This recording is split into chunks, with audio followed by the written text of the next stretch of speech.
మార్పులు చేర్పులు టార్గెట్ 2024 175 స్థానాల్లో విజయమే లక్ష్యంగా ముందుకెళ్తున్న సీఎం జగన్ కొందరు ఎంపీలను ఈసారి అసెంబ్లీ బరిలోకి దించుతున్నారు. కాకినాడ ఎంపీ వంగా గీతని పిఠాపురం బరిలో దించబోతున్నారు. సిట్టింగ్ ఎమ్మెల్యే దొరబాబుని కాదని గీతకు అవకాశం కల్పించారు. గతంలో ప్రజారాజ్యం పార్టీ నుంచి వంగా గీత ఎమ్మెల్యేగా గెలిచారు. ఆ క్యాడర్ మొత్తం ఇప్పుడు మరి గీతతో కలిసి వస్తారా? అసమ్మతి నేతల్ని ఆమె ఎలా కలుపుకుపోతారు? అసలు దీనిపై ఆమె ఏమంటున్నారు? సీనియర్ రిపోర్టర్ సత్య సమాచారం అందిస్తారు. ప్రస్తుతం వంగా గీత విశ్వనాథ్ మనతో ఉన్నారు. ఎంపీ, మీరు ఎంపీ నుంచి ఎమ్మెల్యేగా పిఠాపురం నియోజకవర్గానికి ఖరారైంది. అంటే ఏ రకంగా, అంటే ఇప్పటికీ అక్కడ సిట్టింగ్ ఎమ్మెల్యే కాదని మీకు కేటాయించారు. గెలుపు దిశగా ఏ రకంగా వెళ్ళబోతున్నారు? ముఖ్యంగా మాకు కార్యకర్తలు, నాయకులు, పార్టీకి ఎవరైతే గ్రామ స్థాయి నుంచి, వార్డు స్థాయి నుంచి స్థానికంగా ఎవరైతే చేశారో వాళ్ళందరినీ కలుపుకోవడం అనేది ముఖ్యమైన విషయం.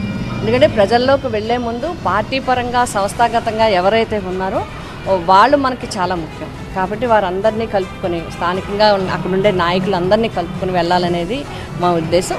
అంటే నిన్ననే అనౌన్స్ చేశారు కాబట్టి మాకు మళ్ళీ పార్టీ నుంచి మీటింగ్ ఉంటుంది, డైరెక్షన్స్ ఇస్తారు, వాళ్ళు చెప్తారు ఎట్లా చేయాలి, ఏం చేయాలనేది చెప్తారు. మీరు ఎమ్మెల్యేగా ప్రజారాజ్యం నుంచి గెలిచారు, అదే నియోజకవర్గానికి మరోసారి వెళ్ళబోతున్నారు. అంటే మీ క్యాడర్ అలానే ఉందా? మీ పాత క్యాడర్ కానివచ్చు, బలం కానివచ్చు, బలంగా కానివచ్చు, క్యాడర్ అలానే ఉందా? లేదంటే ఇప్పటి నుంచి మళ్ళీ గతంలో ఉన్నటువంటి వైసీపీ ఎమ్మెల్యే కాబట్టి వైసీపీ ఎమ్మెల్యే పెండెం దొరబాబు క్యాడర్ మీ వైపు వచ్చే అవకాశం ఉందా? మీకు సపోర్ట్ చేసి?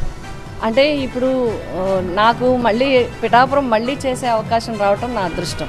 ఎందుకంటే గతంలో చిరంజీవి గారు నాకు ఒక అవకాశం ఇవ్వటం జరిగింది అక్కడ శాసనసభ్యురాలుగా అవ్వటానికి.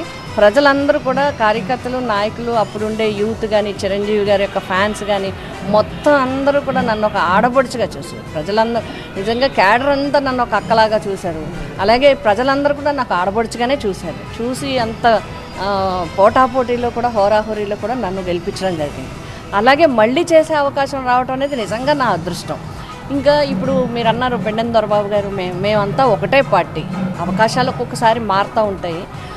పార్టీ మేము అందరం ఒకటే.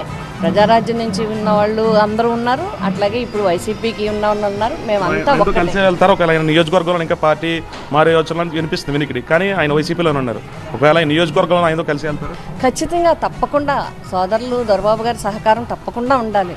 వారి సహకారం తీసుకుని, వారి తోడ్పాటు తీసుకుని అందరం కలిసే ఇప్పుడు అంటే పనిచేసే అవకాశాలు, రేపు పొద్దున ఆయనకి ఇంకొక మంచి అవకాశం వస్తుంది. జగన్మోహన్ రెడ్డి గారు ముందే చెప్పడం జరిగింది, ఇప్పటికి ఎవరికైతే మార్పులు అని అనుకుంటున్నామో వాళ్ళని వదిలిపెట్టేదారు, వాళ్ళు నాతోనే ఉంటారు, నేను తప్పకుండా వాళ్ళకి గౌరవంగా చూసుకుంటానని చెప్పి రాష్ట్రంలో జరిగినాయి. ఒకటే ఆయన ఆలోచన, మహిళలకి అవకాశాలు ఇవ్వాలి, వెనుకబడిన వర్గాలకు అవకాశాలు ఇవ్వాలి. అలాగే స్థానికంగా కొన్ని పరిస్థితుల దృష్ట్యా కొన్ని మార్పులు చేర్పులు జరిగితే అంత మాత్రాన్ని మిమ్మల్ని పక్కన పెట్టి వల్ల కొంతమంది ఎమ్మెల్యే, సిట్టింగ్ ఎమ్మెల్యేలు అలిగారు. అంటే ఇప్పుడు జగన్పేట చంటిబాబు కానివచ్చు, లేదంటే ఇప్పుడు నా దొరబాబు కానివచ్చు, ప్రతిపాడు కూడా వరపుల సుబ్బారావుకి ఇచ్చారు, అక్కడ ఉన్నటువంటి ఆయన కాదు.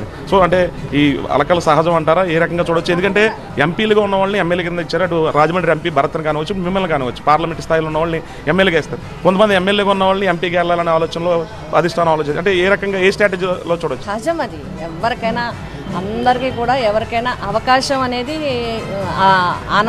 ఆనందాన్ని కలిగిస్తుంది, అలక వస్తుంది తప్పకుండా, అదేం కాదు. అయినా కూడా పార్టీ పెద్దలు మాట్లాడతారు, జగన్మోహన్ రెడ్డి గారు ఇప్పటికే మాట్లాడున్నారు, మళ్ళీ మాట్లాడతారు. స్థానికంగా మేము కోఆర్డినేట్ చేసుకుంటాం. దొరబాబుతో కలిసే నేను నియోజకవర్గంలో ఒక క్యాడర్ని బలంగా తయారు చేసి వైఎస్ఆర్సీపీ జెండా ఎగరవేసే బాధ్యత నాదని చెప్తారు. ముగ్గురు జడ్పీ చైర్మన్లకి ఎమ్మెల్యేలుగా అవకాశం ఇవ్వడం ఒక వరంగా భావిస్తున్నాను అనేది వంగా గీత చెప్తున్నారు. ఎవరి శ్రీరామ్తో కలిసి సత్య టీవీ 9 కాకినాడ నుంచి.